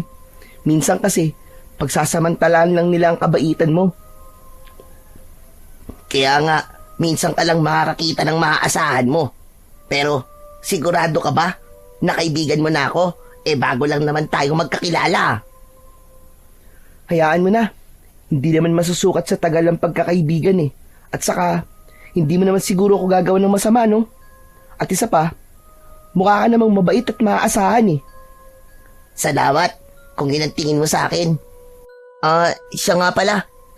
Saan ka nga pala pupunta kanina? Natigilan si Bibong at hindi alam kung dapat ba niyang sabihin kay Melchor na papunta siya kay Nanang Kuping para sa pag-aaral ng mga dasal ng Santiguar. Wala. Mamamasyal lang ako. Nagpapahangin. Mainit kasi. Sa susunod, Bibong, huwag ka basta-bastang mamamasyal sa kagubatan na ikaw lang mag-isa. Dahil sa mga nakaraang kabilugan ng buwan, malakas ang mga aswang kahit sa umaga. Saan mo naman nalaman yan? Wala, narinig ko lang. Ganun ba? O sige, halika na. Bumaba na tayo para makakain na tayo. Gutom na rin ako eh. Hindi pa kasi ako nag-aalmusal. Magkasabay na tinahak ng dalawa ang daan pabalik sa bahay nila Bibong. Napansin niya na ang bawat madaanan nila ay minamarkahan ni Melchor. Bakit mo naman yung ginagawa? Kadalasan kasi ng mga pumupunta dito hindi na nakakauwi pa. Nililigaw sila ng mga aswang hanggang sa maging panghimagas na sila ng mga ito. Huwag kang mag-alala, Melchor. Hindi ako basta-basta maliligaw. Oh, nandito na pala tayo eh. Halika, Melchor. Bilisan mo. Ayun ang bahay namin. Teka, parang kinakabahan akong magpakita sa tatay mo eh. Ano? Ngayon ka ba kakabahan? Malapit ka na sa bahay namin. Saglit, at tatawagin ko lang si tatay. Tay? Tay, may bisita po tayo. Kaibigan ko po, si Melchor. Halika, Melchor, pumasok ka sa bahay namin. Huwag ka nang mahiya. Lumabas si Manggoyong mula sa kusina, bitbit ang sandok. Katatapos lamang niya magluto at sakto ang pagdating ng dalawa. Melchor, welcome nga pala sa munting bahay namin. Sakto, katatapos ko lang magluto. Siya nga pala, Bibong. Bakit nakabalik ka na kagad? Hindi na po ako tumuloy, tay. Baka mamaya na lang po ako babalik doon. May lakad ka pala? Akala ko ba mamamasyal ka lang? Oo, pupuntahan ko sana ang kaibigan ko. Ha? Kaibigan? Di ba ang sabi mo? Oo na, huwag ka na magtampo. Hindi ko kagad sinabi sa'yo kasi ayaw nung kaibigan ko na sabihin na doon siya nakatira sa kagubatan eh. O siya, sige na. Tama na yan. Saglit lang at maghahain ako nang makakain na kayo. Siguradong napagod kayo papunta rito. Talagang napagod po at nagutom po ako, tay. Ang sakit pa nga po ng mga paa ko eh. Hayaan mo mamaya. Papahira natin yan ng langis at hihilutin. Aayusin ko muna ang ngapag nang makakain na kayo. O maiwan ko muna kayo sandali Sa kusina muna ako. Opo. Mag-iingat ka, Bibong, sa kahit na sino pang makakasalamuha mo sa kagubatan. Sa kahit na sino? Ibig mong sabihin pati sa'yo? Oo, kahit sa akin. Kaibigan na kita, Melchor. Kaya may tiwala ako sa'yo. Basta't wag mo lang yun sirain. Ayos tayo. Hindi ko sisirain ang tiwala mo, Bibong. Panindigan mo yung sinabi mo, Buti pa ang tatay mo, maasikaso. Nakakaingit ka. Bakit ang tatay mo? Hindi ka ba inaasikaso? Hindi. O siya, halina kayo rito. Kumain na tayo. Opo, tay. Ito na po. Tara na, Melchor. Magkatabing naupo sina Melchor at Bibong sa maliit na mesa. Habang si Goyong naman ay nakatayo lang sa gilid, nakasandal sa haligi ng kanilang bahay. Dahil kulang ang upuan, minabuti niyang tumayo na lamang at hayaan ang dalawang bata na maupo. Nakangiti siya at tila masayang masaya na may bagong kasama si Bibong. Teka nga, magkaklase ba kayong dalawa? Ha, Melchor? Nako, hindi po. Hindi po ako kaklase ni Bibong. Sa katunayan, kanina lang po kami naging magkaibigan eh. Kung ganun, saan ka nag-aaral? Hindi na po ako nag-aaral. Pinatigil po ako ni tatay eh. Aba, bakit naman? Dapat kayong mga kabataan nag-aaral kayo para makaahon sa hirap. Kapag nakapagtapos kayo, para sa inyo rin naman yun. Mabuti pa nga po si Bibong, pinag-aaral niyo po siya. Gusto ko rin po sana makapag-aral, pero hindi kasi pwede. Magagalit lang po si tatay. Pumunta ka na lang dito palagi sa bahay. Ituturo ko na lang sa'yo lahat ng pinag-aaralan namin sa eskwelahan. Hindi ba, tay? Maganda pong ideya yon. Oo nga naman, Melchor. Magandang ideya ang sinabi ni Bibong. Ngayong kaibigan ka na ng anak ko, hindi ka na iba sa amin. Anumang oras pwede kang pumunta rito. Ang kaso tong batang ito hindi rin ganun kasipag mag-aral. Minsan, tinatamad pang pumasok. Si tatay talaga oh. Nakakatuwa naman po. Ang gaan po sa pakiramdam na bukal po sa loob ang pagtanggap niyo sa akin. Salamat po talaga. Walang anuman. O sige na, kain na. Lalamig na ang ulam. Kinahapunan, hinatid ni Bibong si Melchor sa paanan ng gubat. Balak sana ni Melchor na siya na lang, pero nagpumilit si Bibong na kahit sa paanan ng gubat na lang siya ihatid. Dito ka na lang, Bibong. Huwag mo na akong ihatid sa amin. Kapag ihahatid mo pa ako, baka gabihin ka sa daan Hindi ligtas. Gusto ko sanang makita ang tatay mo eh. Hindi. Hindi niya gusto sa mga tulad mo. Aray parang sinabi mong ang pangit ko, kaya hindi niya ako gusto. Hindi naman sa ganun. Bakit naman? Ano ba naman yung tatay mo? Ang pangit naman ng ugali niya. Sinabi mo pa. Kaya nga, huwag ka nang mapilit na sumama sa akin. Dahil hindi ni tatay magugustuhan yon. O sige, basta't mag-iingat ka na lang Gusto pa nga sana niyang ihatid si Melchor sa kanila, pero tumanggi ito. Ilang saglit pang pinagmasdan ni Bibong si Melchor nang tuluyan na itong mawala sa kanyang paningin. Nagsimula na si Bibong na tahakin ang daan papunta sa barong-barong ni Nanang Kuping. Dahil hindi natuloy ang kanyang plano kanina, ngayon na lang siya pupunta sa matanda. Nang papalapit na siya, natanaw na niya si Nanang Kuping. Nasa labas ng barong-barong at nag-aalay ng mga pagkain sa puno. Akala ko hindi ka na pupunta. Pasensya na po kayo, Nanang Kuping, kung hapon na po ako nakapunta. Walang kaso yon. Ang importante, nakarating ka ngayon. Nanang Kuping, bakit po kayo naglalagay po ng pagkain sa punong yan? Dahil ang paglalagay ng pagkain sa puno ay isang sagradong alay at paraan ng paggalang sa ating mga ninuno.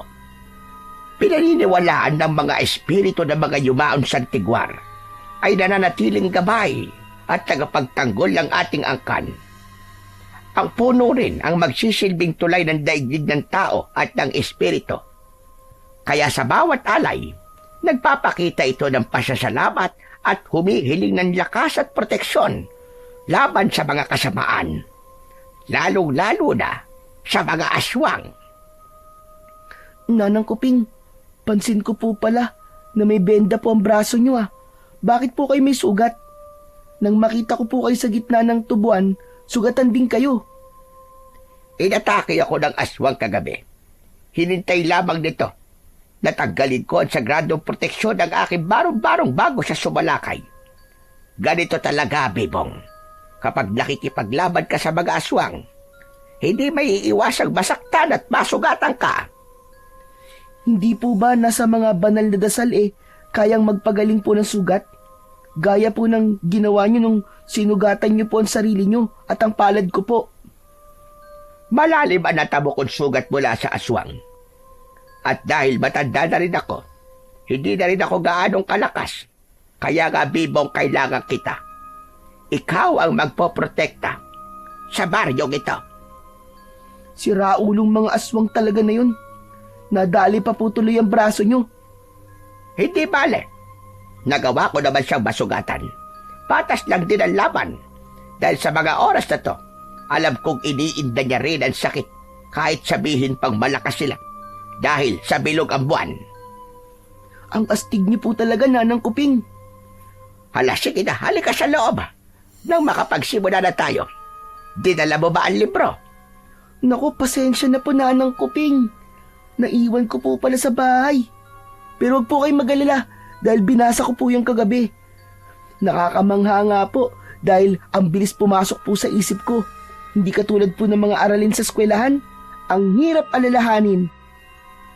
Mabuti naman kung ganon. O siya, tara na sa loob. Nang pumatak ang 6:00, naisipan ni Bibong na umuwi na. Marami silang napag-aralang dasal at orasyon ngayon. Hindi nga makapaniwala si Bibong na nagawa niyang pahilumin ang sugat sa braso ni Nanang Kuping. Mag-iingat ka sa daan pa uwi, Bebong. Kayo rin po, mag-iingat po kayo dito sa inyo.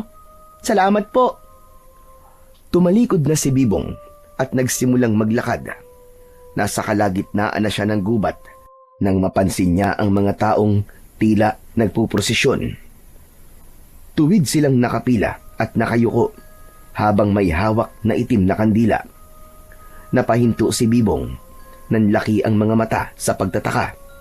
Hindi niya na pinigilan ang sarili at tahimik na sinundan ng mga ito hanggang sa huminto sila sa tapat ng isang malaki at matandang puno ng balete. Dito, bumungad ang nakapangingilabot na tanawin. 3 dalaga ang nakabigti ng pabaliktad. Walang saplot at nagpupumiglas. Isang lalaki ang lumuhod sa harap ng mga ito. Saglit pa lang, nagbago na ang mukha niya. Mula sa anyong tao, unti-unting tumubo ang mahahabang pangil. Nanlilisik ang mga mata at naglabasan ang matutulis na mga kuko na animo ay mga patalim. Isang aswang ang lalaki. Sunod-sunod na nag-iba rin ang anyo ng lahat ng nasa prosesyon. Walang habas na itinarak ng mga aswang ang kani-kanilang mahahabang kuko sa dibdib ng 3 babaeng nakabitin. Sabay-sabay na dinukot ang mga tumitibok pa na puso. Itinaas nila ito sa ilalim ng bilog na buwan habang inuusal ang mga salitang hindi maintindihan ni Bibong bago nila lantakan ang puso. Nanginginig ang tuhod ni Bibong ng mga sandaling yun. Dahan-dahan siyang umatras, pero sa isang iglap, isang malakas na tinig ang bumasag sa katahimikan nang hindi niya sinasadyang matapakan ang layang sanga ng kahoy. Suminghot ang mga aswang. Sabay-sabay na napalingon ang kanilang pulang mga mata sa direksyon ng batang si Bibong. Halos tumigil ang pintig ng kanyang puso. Ngunit bago pa siya makasigaw, isang malamig na kamay ang biglang tumakip sa kanyang bibig mula sa likuran. Huwag kang maingay. Tatanggalin ko ang kamay ko sa bibig mo pero ipangako mong hindi ka sisigaw. Melchor, ano nangyayari? Hindi ba't binalaan na kita na mapanganib dito? Ilang beses kitang sinabihan, di ba? Hindi ka nakinig. Oo, sorry na. Pero ano to? Bakit ang daming aswang? At anong ginagawa nila? Nagsasagawa sila ng ritual. 2 beses ito ng kabilugan ng buwan. Ito ang kanilang daan para salubungin ng nalalapit na 3 kabilugan ng buwan na magaganap 3 linggo simula ngayon. Nag-aalay sila ng 3 babae upang makakuha ng mas matinding lakas mula sa dilim. Ang puso ng tao, lalo na ng mga dalaga, ay itinuturing nila na sisidla ng dalisay na lakas ng buhay. Kapag inialay ito, nagiging daan para tumanggap ng bagong kapangyarihan mula sa kanilang Diyos o pinagmulan. Kinakailangan ng 3 alay dahil simbolo ito ng 3 haligi ng buhay at yun ang katawan, dugo at kaluluwa. Kung ganun, ano ginagawa mo dito, Melchor? Mabuti pa umalis ka na dito bago ka pa nila mahuli. Pero paano ka? Huwag mo akong alalahanin, kaya ko't sarili ko. Sige na, Bibong, tumakas ka na bago ka pa nila maamoy. Sige na! Dumura si Melchor sa kanyang palad at ipinahid ito sa damit ni Bibong, maging sa pisngi nito. Ano ba? Kadiri ka naman eh. Bakit mo ko pinahiran ng laway? Pinoprotektahan lang kita dahil kaibigan kita. Ginawa ko yun para hindi ka nila maamoy. Sige na! Ano? Laway mo isang proteksyon? Huwag ka nang marami pang reklamo. Sige na, umalis ka na, bilisan mo! Mabilis na itinulak ni Melchor si Bibong palayo. Pinapunta niya ito sa mas ligtas na bahagi ng gubat, malayo sa kinaroroonan ng mga aswang. Akala niya hindi sila napansin ng mga nilalang. Ngunit nang makabalik siya sa hanay ng mga kasamahan, sinalubong siya ng malamig na tingin ng kanyang ama. Walang ano-ano'y isang malakas na suntok sa sikmura ang agad niyang inabot.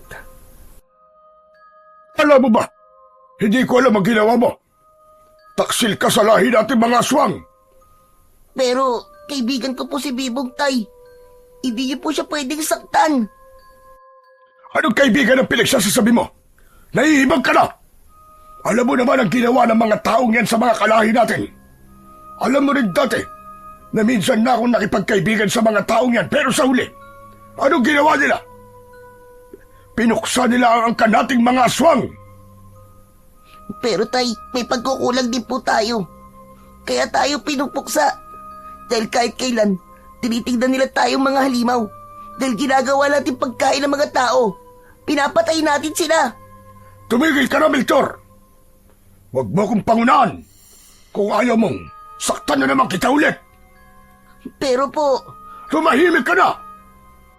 Gusto mo na naman masaktan, ano? Halika rito. Hindi ba't sinabi ko nang manmanan mo si Kuping? Pero anong ginawa mo? Imbis na magmanman ka, nakipagkaibigan ka pa, so hindi natin kauri. Hinataw ni Roger si Melchor ng kadena. Paulit-ulit niya itong hinampas hanggang sa napaluhod na lamang si Melchor at nangihinang napasalampak sa sahig. Tay, minanmanan ko naman po eh. Alam mo bang wala na kay Kuping ang banal na aklat ng mga santigwar? Opo, at nakita ko po yun sa bahay nila Bibong. Nakita ko rin po si Bibong na pumunta kay Aling Kuping. Kung ganon, kunin mo ang banal na aklat ng mga santigwar at punitin mo ang huling pahina. Ang pahina kung saan nakaukit ang dasal na kaya magpalaya at magpalakas sa ating lahi. Kung tunay kang anak ko, hahayaan mong puksain ko ang mga santigwar na yon. Pero Tay, mabait po si Bibong. Hindi ko po kaya siyang pagtaksilan. Nangako po ako na hindi ko po sisirain ang tiwala na binigay niya sa akin. Galit na sinakal ni Mang Roger ang anak nitong si Melchor. Hindi mo kayang talikuran ang kaibigan mo, pero ako't sarili mong tatay. Kaya mong talikuran. Ganun ba, Melchor? Tay, itigil na po natin ang gulong to. Nagmamakaawa po ako sa inyo. Sa oras na malaman ang kaibigan mong Bibong na yan, na isa kang aswang, tignan lang natin kung hindi kanya puksain. Tignan natin kung saan ang kalalagyan mo. Kailangan bukas na bukas din na sa akin ang pahinang inuutos ko sa'yo. Maliwanag ba? Nang sumunod na araw, bumaba si Melchor ng kagubatan patungo sa bahay nila Bibong. Gabi na, pero wala pa si Bibong. Nagpaalam ito na dadaan kay Nanang Kuping. Tanging si Mang Goyong lamang ang naiwan sa kanilang bahay. Oh, Naparito ka, Melchor. Wala pa ang anak ko eh, pero hintayin mo na lang at darating din yung kagad. Halika, pumasok ka na muna rito. Sige po, pero hindi na po ako magtatagal. May inutos lang po si Bibong sa akin na kunin ko daw po ang banal na libro. Talaga ba? Opo, daling ko daw po sa kanya eh. ano ba naman ang batang yun? Bakit ikaw pang inutusan? Ayos lang naman po sa akin. O sige, saglit. At kukunin ko muna ang libro. Pansamantalang umalis si Mang Goyong para kunin ang librong itinago ni Bibong sa ilalim ng kama. Patawarin mo ko, Bibong. Makalipas ang ilang saglit, bumalik si Mang Goyong. Hawak-hawak ang banal na libro. Sa paglapit niya, maingat niya tong iniabot kay Melchor. Ngunit pagdampi pa lamang sa palad ni Melchor ng libro, agad na kumislap ang mga ukit na simbolo sa ibabaw. Isang nakakapasong init ang dumaloy sa kanyang balat, para bang nasunog mismo ang laman ng kanyang kamay. Napasigaw si Melchor at bahagyang nabitiwan nito ang libro habang umuusok ang balat niya sa pagkasunog. Oh, ano nangyari sa'yo, Melchor? Halika, basahin mo ang kamay mo. Hindi ko po alam. Bigla na lang pong napaso ang kamay ko nang hawakan ko po ang libro. Teka, talaga bang inutusan ka ng anak ko na kunin ang librong to, ha, Melchor? Opo. Kung ganun, bakit nasunog ang balat mo? Hindi ko po talaga alam. Saglit. Ibabalit ko na lamang yan ng tela. Agad na binalot ni Goyong ng makapal na tela ang banal na libro upang hindi na muling dumikit sa balat ni Melchor ang nakakapasong init na nagmumula rito. Ngunit kahit nakabalot na, patuloy pa ring sumisingaw ang nakakasunog na apoy mula sa loob, para bang pilit na lumulusot palabas. Hindi na nag-aksaya ng oras si Melchor. Mabilis siyang umalis. Sa bilis ng kanyang pagtakbo, hindi niya namalayan. Napapunta rin ng kagubatan si Bibong. Pauwi, galing kay Nanang Kuping. Nagbanggaan silang dalawa, at sa lakas ng banggaan nila, tumilapon ang binalot na libro mula sa kamay ni Melchor. Napahinto si Bibong, nagtataka, at agad na napako ang tingin sa mahiwagang aklat na yon. Hindi siya makapaniwala na hawak-hawak ni Melchor ang mahiwagang aklat. Melchor? Teka, bakit nasa iyo ang librong yan? Sino nagbigay sa niyan? Magpapaliwanag ako, Bibong. Huwag kang magalit. Huwag magalit? Bakit hindi ako magagalit? Magnanakaw ka! Patawarin mo ako, Bibong. Pero kailangan kong dalhin ang librong to kay tatay. Hindi! Hindi ako papayag na makuha mo to. At saka, bakit naman kailangan to ng tatay mo? Bakit niya pag-iinteresan ng librong to? Agad na napahinto sa pagsasalita si Bibong nang mapagtanto niya ang lahat. Tila hindi siya makapaniwala sa naiisip. Aswang ba ang tatay mo? Kung ganun, isa ka rin bang aswang, Melchor? Oo, Bibong. Patawarin mo ko kung inilihim ko sa'yo na aswang ako at ang pamilya namin. Pero maniwala ka, kaibigan ang turing ko sa'yo. Hindi ko lang talaga kayang talikuran si tatay. Ano ba, Melchor? Gumising ka nga. Hindi ka gaya ng tatay mo. Mabuti kang aswang at huwag mo siyang tularan. Kapag napasa kami niyan librong yan, siguradong kadiliman na lang ang mamamayani. Gusto mo ba yon? Hindi, Bibong. Pero wala na akong magagawa pa. Kaya nga tulungan mo kami mapabagsak ang mga aswang, Melchor. Tulungan mo kami. Uubusin niyo ang lahi ko? Pati ako ba? Hindi. Kaibigan kita, Melchor. Hindi ko magagawang saktan ka. Maniwala ka sa akin. Kaibigan mo pa rin ako? Kahit isa akong aswang? Kahit ano ka pa, Melchor. Kaibigan ang turing ko sa'yo. Hindi yun magbabago. Kaya sana makipagtulungan ka sa amin ni Nanang Kuping na puksain lahat ng masasamang aswang na pumupuntirya ng mga tao. Ngumiti si Melchor. Saka mahigpit na niyakap si Bibong. Sa unang pagkakataon, nakaramdam siya ng kakaibang init. Hindi galit o takot, kundi isang pag-asa. Para bang sa tulong ni Bibong, may pagkakataon pa siyang kumawala sa dilim na kinaroroonan niya. Oh, ito na ang libro. Teka, sandali. Bakit hindi na ako napaso? Kasi, malinis na ang puso mo. Kanina kasi nang kunin mo to, gagamitin mo to sa maling paraan eh. Pero ngayong alam na ng banal na libro na mabuti ka, kaya hindi ka na napaso. Salamat, Bibong ah. Pasensya nga pala at niloko ko ang tatay mo. Sinabi ko sa kanya na ikaw ang nag-utos sa akin na kunin ang librong yan. Ihingi mo na lang ako ng pasensya sa kanya. O sige, paano ba yan? Uuwi na ako. Mag-iingat ka sa daan ha. Ikaw rin, Bibong. Pasensya na uli. Pagka-uwi ni Melchor, galit muli ang sumalubong sa kanya. Hinataw siya ng bakal na kadena ni Mang Roger sa kanyang likuran habang nakagapos ito. Umalingaw-ngaw ang tunog ng panggampas, kasabay ng daing ni Melchor na halos mabali ang katawan sa sakit. Walang awa siyang paulit-ulit na hinataw habang nanlilisik ang mga mata ng kanyang ama. Tanga! Nasa kamay mo na! Pinakawalan mo pa! Bobo! Inutil! Hindi ko na po kaya. Tama na po, tay. Tama na po. Hindi sana ganyan ang aabutin mo kung nakinig ka lang sa akin.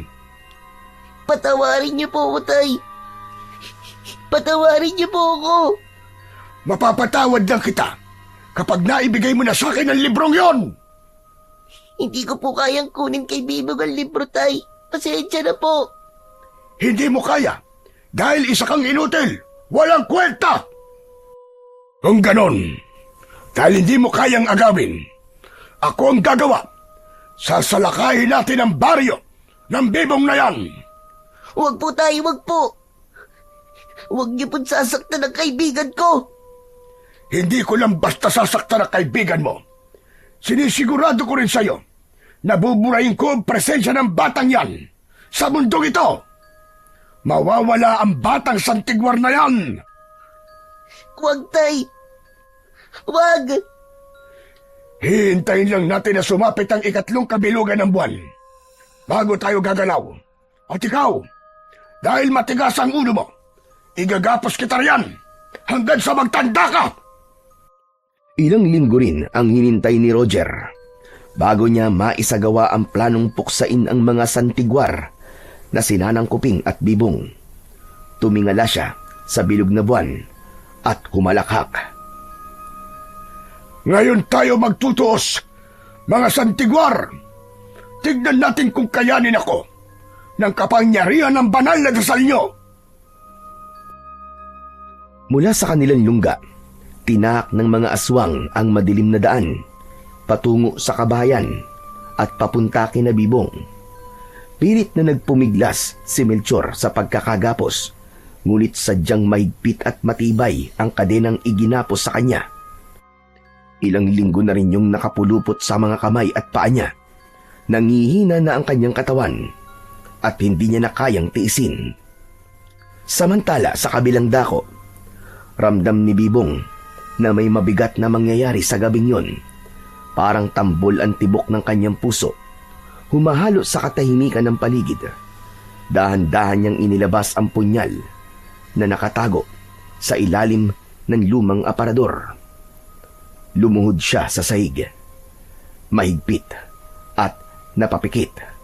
Buong puso niyang binasbasan ang sandata ng isang dasal.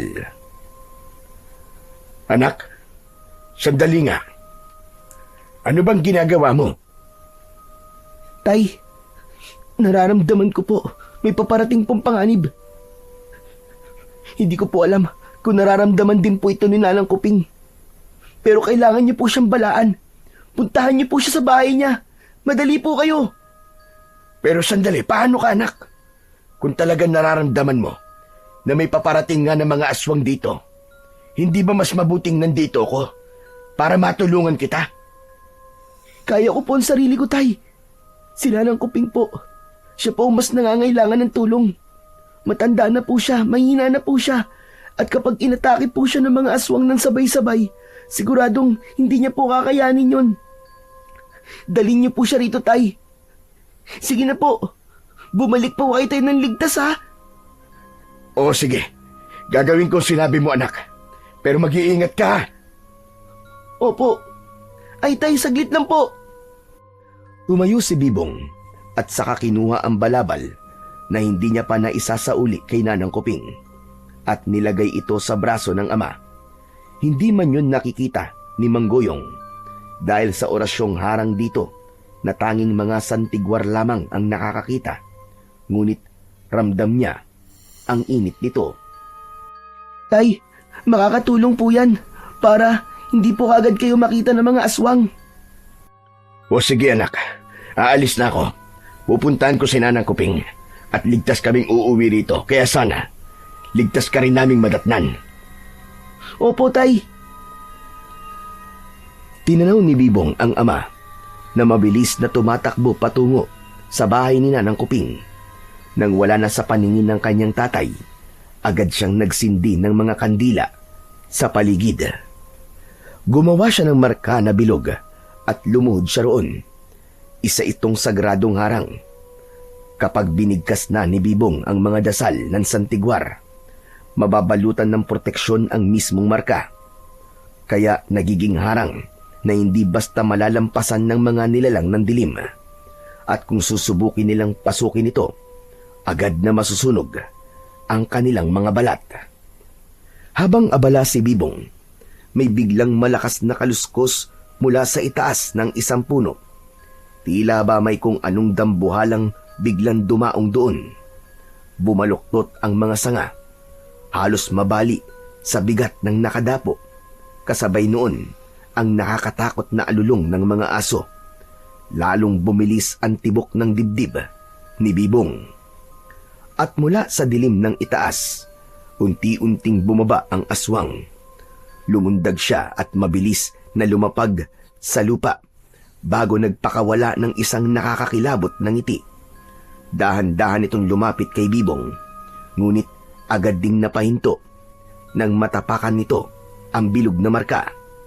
Nasunog ang bandang talampakan nito na ikinangit-ngit ng aswang. Hindi mo ko kaya, Totoy! Sino nagsabi sa'yo na hindi kita kaya? Kaya kitang puksain, aswang ka! Matapang ka! Pero tignan natin kung saan ka dadalhin ang tapang mo! Napaatras si Bibong. Halos manginig ang tuhod sa takot nang isa-isang sumulpot mula sa dilim ang iba pang mga aswang. Ngunit ang mas matinding ikinatakot ni Bibong ay ang nakita niyang bit-bit ng mga ito. Ang kanyang ama, nakabigti sa balikat ng isang aswang, walang malay at duguan, habang si Nanang Kuping naman nagpupumiglas at hawak sa magkabila ang braso ng dalawang aswang at pilit na kumakawala at sumisigaw ng mga dasal. Nanlamig ang buong katawan ni Bibong at sa sobrang takot ay halos mabitiwan niya ang hawak na punyal. Ngunit sa kabila ng panghihina, ramdam niyang siya na lang ang natitirang pag-asa. Lecheng yan! Mga tusok aswang, bitiwan niya ako! Ikaw na naman! Leche ka talaga! Tagasang ka man lupalot na aswang ka! At bakit dito ka nagugulo sa baryo namin? Buwisit ka! Ngayong gabi, tutuldukan ko na ang kademonyohan mo! Tumigil ka! Huwag kang magyabang! Dahil hindi mo ko kaya! Talaga ba? Kaya pala tumakas ka na lang ng nakaraan! Duwag kang aswang ka! Duwag! Tumahimik ka! Napakadaldal mo! Isang malakas na sampal ang iginawad nito kay Nanang Kuping. Sa tindi ng pagkakasampal ng aswang, dumugo ang labi ng matandang babae. Nang hindi pa nakontento, igniin nito ang mahabang kuko sa pisngi ni Nanang Kuping. Itigil mo yan! Ano bang gusto mo, ah? Anong gusto nyo? Yan ang gusto ko, Bibong! Magandang kausap! Hindi katulad ng ugod-ugod na ito! Kung ano ba ang hihilingin nila, Bibong, huwag mong ibigay! Manahimik ka! Bago pa kita tanggalan ng buhay! Umalis si Bibong sa proteksyong harang. Saglit pang napako ang tingin ng aswang kay Bibong. Mula sa kanyang bibig ay lumabas ang isang malagkit at mahabang dila. Sabihin mo! Sabihin mo kung anong gusto mo! Ibibigay ko sa itong dalawang to bago ibigay mo sa akin ang sagradong libro. Bumaling si Bibong kay Nanang Kuping at umiling ito. Tumalikod si Bibong, sa kanya kinuha ang sagradong libro sa proteksyong harang na kanyang ginawa mula sa dasal. Wag! Wag, Bibong! Huwag mong ibibigay yan sa kanya! Nakikiusap ako sa iyo! Wag! Iniabot ni Bibong ang banal na aklat. Nang akmang aagawin ito ni Mang Roger, mabilis na gumalaw si Bibong. Agad niyang sinaksak ang aswang at tumama ang punyal sa tagiliran ng halimaw. Napasigaw si Mang Roger sa labis na sakit. Dumaloy ang maitim na dugo nito at agad siyang umatras dahil sa naramdamang sakit. Sunod-sunod na sumalakay ang iba pang mga aswang. Ang kanilang mga kuko ay parang mga patalim, ngunit maliksi ang batang santigwar na si Bibong. Bawat gapang at sibad ng mga halimaw ay naiiwasan niya. Minsan ay nakakauna siya ng saksak at tumama sa braso at agad na umalingaw-ngaw ang nakakabinging hiyaw. Minsan na may sa tagiliran o leeg at nag-iiwan ng sugat na nagbubuga ng usok na parabang sinusunog. Habang tumatagal, ramdam ni Bibong ang bigat ng laban, ngunit kasabay nito'y lalong tumitindi ang alab ng kanyang tapang. Hayop kang batang santigwar ka! Kinagalit mo talaga ako! Galit na kinuha ni Mang Roger ang tatay ni Bibong at balak na itong saksakin gamit ang mahahabang kuko nang may bumato sa noo nito. Melchor! Nandito ako, Bibong! Para tulungan ka! Paano ka nakaalis sa pagkakagapos? May tumulong sa akin! Ako ang tatay mo, hayop ka, Melchor! Kaya dapat akong tinutulungan mo! Hindi ang mga yan! Masama ka! Kaya dapat ka lang maburas sa mundo! Kasama ng mga alagad mo! Hindi! Hindi ako papayag! Sumugod ang aswang. Lumundag ito ng napakalakas. Mas mabilis, mas mabagsik. Pero pinaghandaan niyo ni Bibong. Sa isang mabilis na hambalos, tumama ang punyal sa balikat ng aswang. Dalhin mo, Melchor! Kunin mo si tatay at nanang Kuping! Ako nang bahala dito! Sige na! Bilisan mo! Alam mo ba, anong klaseng punyal ang sumugat sa iyong aswang ka? Huwag kang magsaya, dahil kahit ilang sugat pa ang gawin niyo sa akin, ay kaya-kaya ko itong pagalingin. Talaga ba? Ang sandatang hawak ni Bibong ay hindi isang karaniwang punyal lamang. Tinatawag itong punyal ng mahabaging pinagmulan ng aming lahi. Isang sagradong pamana mula pa sa mga kanununuan namin.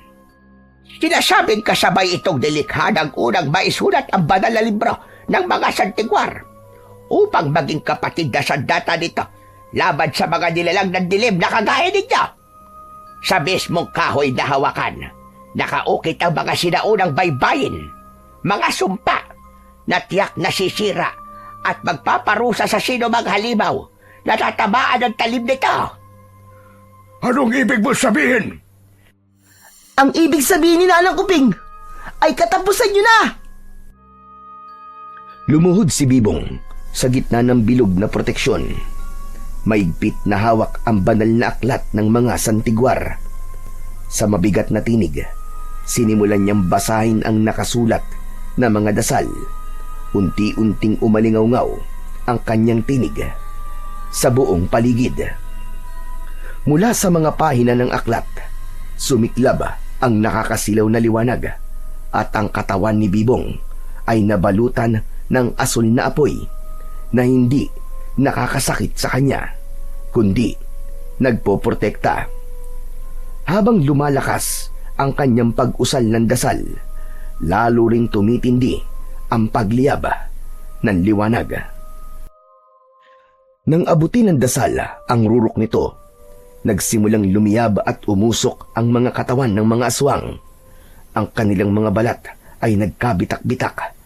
Ang kanilang hiyaw ay umalingaw-ngaw sa buong paligid at isa-isa silang natupok sa apoy ng dasal hanggang sa pumutok ang isang malakas na liwanag at sa isang iglap, naglaho ang lahat ng mga aswang, liban kay Melchor.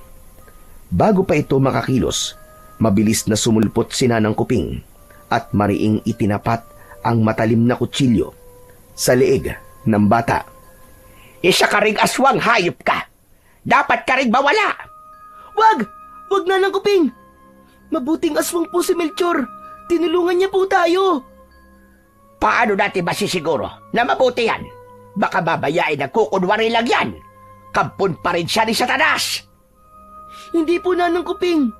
Mabuti po si Melchor dahil kaibigan ko po siya. Nalimutan niyo po ba, nanang? May dasal ang mga santigwar na para lamang po sa mga masasamang aswang. Ang mga nilalang na puno ng kasakiman ang naglaho po sa liwanag. Pero si Melchor po, naiwan dahil mabuti po siya. Hindi siya sinunog ng dasal kasi pinili niya po ang kabutihan. Salamat. Salamat, Bibong. At binigyan mo ako ng pag-asa. Niyakap ni Melchor si Bibong ng maigpit. Napangiti naman si Nanang Kuping sa tagpong yun at dahan-dahang niyakap din ang dalawang bata. Matapos yun, lumapit si Bibong sa kanyang ama. Marahan niyang hinawakan ang mga sugat sa katawan ni Manggoyong. Ipinikit niya ang kanyang mga mata at taimtim na nanalangin. Mula sa kanyang mga palad, kumislap ang malamlam na liwanag na dumaloy papunta sa mga sugat ng kanyang ama. Unti-unting nagsara ang mga ito at kalaunan ay naghilom na parang walang bakas. Dahan-dahang iminulat ni Manggoyong ang kanyang mga mata. Nang makita niya si Bibong, napangiti siya at agad na niyakap ang anak ng maigpit. Hindi nagtagal ay niyakap na rin nila si Melchor at Nanang Kuping. Sino pala ang tumulong sa'yo na makawala sa gapos, ha, Melchor? Mga kaibigan kong sigbin. Pero, wag po kayong matakot ha. Mabait po siya. Ngayong wala ka ng kasama, Melchor, na mga aswang, masaya ko natanggapin ka sa pamilya namin. Kahit po, galing po ako sa lahi ng mga aswang, tanggap niyo pa rin po ako. Kahit galing ka pa sa lahi ng aswang, Melchor, anak na rin ang turing ko sa'yo, kaya tanggap kita. Pero sa isang kondisyon sana, hindi ka pwedeng kumain ng tao. Promise po, hindi po ako kakain ng tao. Napangiti si Bibong. Hindi man naging madali ang kanyang pinagdaanan laban sa mga aswang. Natutunan niya ang isang mahalagang aral. Napagtanto ni Bibong na ang kapalaran ay hindi dapat katakutan, bagkus ay dapat nayakapin. At sa kanyang paglalakbay, napatunayan din niya na ang tunay na kaibigan ay hindi nasusukat sa pagkakaiba ng dugo o pinagmulan, kundi sa tiwala at kabutihang ipinapakita.